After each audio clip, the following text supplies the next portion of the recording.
Baru saja rampung soal ruwetnya administrasi 4 pulau di wilayah Aceh, Sumatera Utara yang sempat ramai, kini muncul masalah serupa.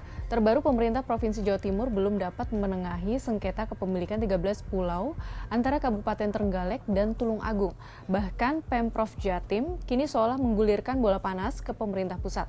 Bagaimana kelanjutannya dan bagaimana rekam jejak kasus sengketa administrasi pulau-pulau lain di tanah air?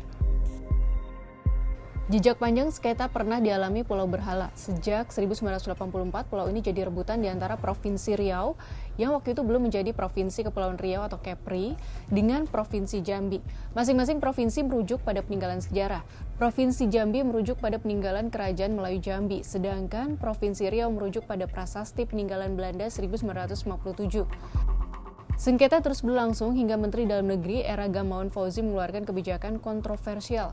Pulau Berhala ditetapkan menjadi wilayah Kabupaten Tanjung Jabung Timur, Provinsi Jambi melalui Permendagri pada 2011. Langkah ini ditentang Provinsi Kepulauan Riau dengan mengajukan gugatan ke Mahkamah Konstitusi. Setahun kemudian, 9 Februari 2012, MK mengabulkan gugatan dan memutuskan Pulau Berhala milik Kepri. Selanjutnya ada kasus Pulau Galang yang jadi rebutan Kabupaten Gresik dan Kota Surabaya, Jawa Timur. Kasusnya unik, lantaran pulau ini baru muncul sebagai daratan pada 2002. Saat itu Pemkab Gresik mengklaim Pulau Galang berdasarkan sertifikat hak milik yang diterbitkan. Di sisi lain Pemkot Surabaya mengklaim karena lokasinya lebih dekat. Polemik ini kemudian berlarut-larut dan tidak ada titik temu penyelesaian. Akhirnya 11 tahun kemudian Kemendagri memutuskan untuk menetapkan status quo bagi Pulau Galang, yaitu pengelolaan dan tanggung jawab diambil alih oleh Pemprov Jawa Timur pada 2013. Kasus terakhir yang hingga kini belum ada solusinya yaitu perebutan 13 pulau oleh Kabupaten Trenggalek dan Kabupaten Tulung Agung, Jawa Timur.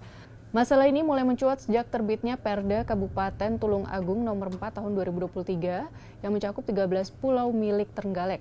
Pencatutan didasarkan pada Kepmendagri nomor 50145 tahun 2022.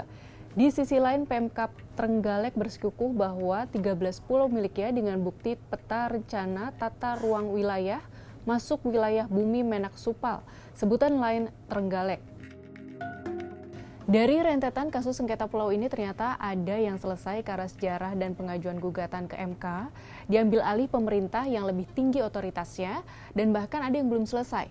Pertanyaan selanjutnya, bagaimana cara yang ideal untuk mengatasi banyaknya kasus sengketa pulau di Indonesia? Peneliti sejarah Badan Riset dan Inovasi Nasional atau BRIN, Dedi Arman, dalam artikel Opini Kompas 16 Juni 2025 menyebut, jika selama ini dalam praktik penyelesaian sengketa pendekatan historis seringkali diabaikan. Pemerintah daerah cenderung menekankan faktor kedekatan geografis dan kepentingan ekonomi atau politik.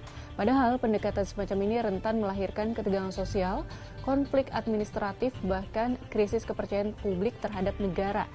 Dalam konteks inilah sejarah perlu ditempatkan sebagai sumber rujukan utama yang bersifat objektif dan legalistik. Sahabat Kompas, semoga sengketa pulau yang ada di wilayah Indonesia bisa terselesaikan dengan baik. Jangan lagi ada kasus sengketa pulau yang berpolemik dan ramai. Nah, Presiden juga berpesan agar seluruh elemen kembali fokus menjaga keutuhan dan kedamaian negara.